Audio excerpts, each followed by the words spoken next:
क्या आप जानते हैं 26 और 27 दिसंबर 1704 की वो काली रात जब सिर्फ 6 और 9 साल के नन्हे योद्धाओं ने सरहिंद की कचहरी में धर्म की खातिर ऐसा जवाब दिया जिसने तानाशाही को झुका दिया। ये कहानी है छोटे साहबजादों और माता गुजरी जी की, जिनकी वीरता आज भी हर सिख के दिल में अमर है। उनका बलिदान केवल सिख धर्म की रक्षा के लिए नहीं था, बल्कि पूरी मानवता को ये संदेश देना था कि सत्य और धर्म की रक्षा के लिए हर कठिनाई का सामना किया जा सकता है। आज भी गुरुद्वारों और सिख समाज में छोटे साहबजादों और माता गुजरी जी के बलिदान को नमन किया जाता है। उनकी गाथा हर दिल में सांस और धर्म के लिए खड़े होने की प्रेरणा जगाती है। सरहिंद की कचहरी में उस दिन एक अजीब सन्नाटा था। छोटे साहबजादे बाबा जोरावर सिंह 9 वर्षीय और बाबा फतेह सिंह 6 वर्षीय अपनी दादी माता गुजरी जी के साथ नवाब वजीर खां के सामने खड़े थे। यह वो नन्हे योद्धा थे जिनके हृदय में धर्म के प्रति अटूट प्रेम और सच्चाई की शक्ति थी। उनका शरीर नाजुक था, लेकिन उनके इरादे चट्टान की तरह मजबूत थे।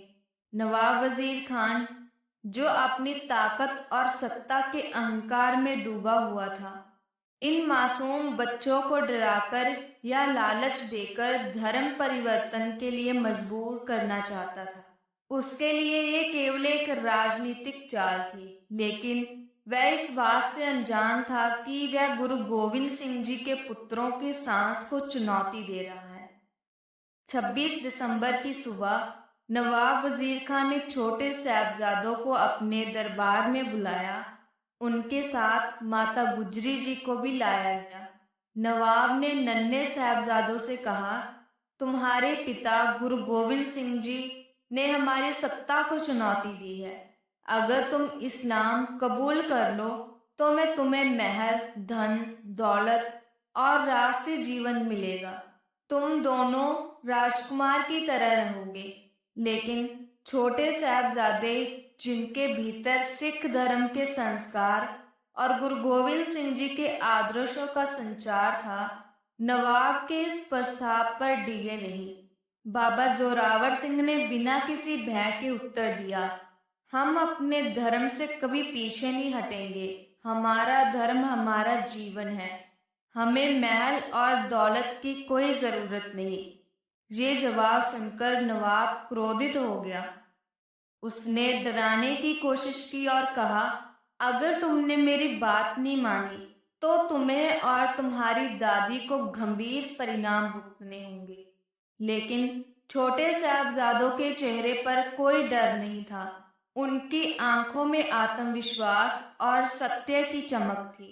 माता गुजरी जी, जो इस पूरी घटना की साक्षी थी, अपने पोतों को प्रोत्साहित करती रही। उन्होंने कहा, बेटा, हम गुरु गोविंद सिंह जी के परिवार में से हैं।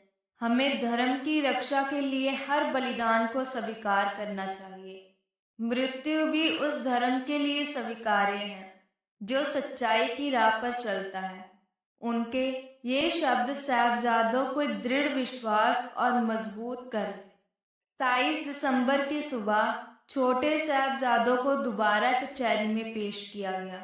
नवाब ने एक बार फिर से उन्हें डराने और धर्म बदलने के लिए कहा। उसने उनकी कम उम्र का मजाक उड़ाते हुए कहा, तुम्हारे लिए तो खेल कूद और आराम का समय है। तुम्हारी छोटी उम्र को देखते हुए ये तुम्हें एक आखिरी मौका देते हैं। इस्लाम कबूल कर लो और तुम्हारी जान बख्श दी जाएगी। लेकिन इस बार भी साहबजादे का उत्तर अडिग और साहसी था। बाबा फतेह सिंह जी ने कहा, हम गुरु के पुत्र हैं। हमें मौत का डर नहीं। धर्म की रक्षा के लिए मरना हमारे लिए सबसे बड़ा सम्मान है। ये सुनकर नवाब गुस्से में आग बबूला हो गया। उसने क्रूर आदेश दिया, इन बच्चों को जिंदा दीवार में चिनवा दिया जाए। देखते हैं इनका धर्म इन्हें कैसे बचाता है। 26 और 27 दिसंबर का ये बलिदान सिख इतिहास का एक ऐसा अध्याय है जो धर्म और सच्चाई की रक्षा के लिए अद्वितीय साहस और बलिदान का प्रतीक है। छोटे साहबजादों और माता गुजरी जी ने हमें सिखाया कि जीवन की लंबाई नहीं बल्कि उसकी गहराई मायने रखती है। उन्होंने ये भी सिखाया कि धर्म और सत्य के लिए हर पीढ़ी, चाहे वे कितनी भी छोटी क्यों ना हो, अपने प्राणों का बलिदान देने के लिए तैयार है। आइए इस दिन को याद करते हुए उनके बलिदान को नमन करें और उनके आदर्शों पर चलने का प्रण लें। अगर इस वीरता पूर्वक कहानी ने आपको दिल को छुआ है तो इसे जरूर साझा करें ताकि ये प्रेरणा हर घर तक पहुंचे। हमारे चैनल को सब्सक्राइब करें, वीडियो को लाइक करें और कमेंट में हमें बताएं कि साहिबजादों के इस बलिदान से आपने क्या सीखा। वाहिगुरु जी का खालसा, वाहिगुरु जी की फतेह।